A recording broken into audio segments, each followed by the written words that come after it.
I think it definitely helped to build trust. I think it definitely helped to create a different mindset amongst the team.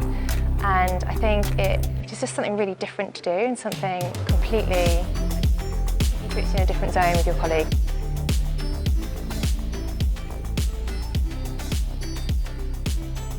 Yeah, the trapeze, it was amazing, so fun. I think there's a lot of things you have to overcome with the trapeze. I think you've got to have a lot of determination and a lot of courage just to step off and go for it, really.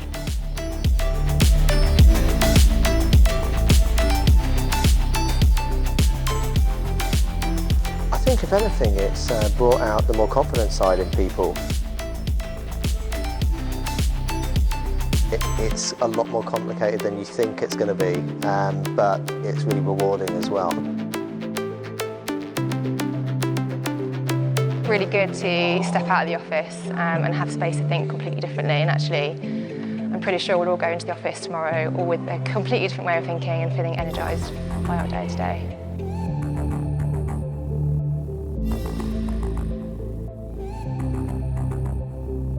If I could get paid for doing this, I would. So, cheers.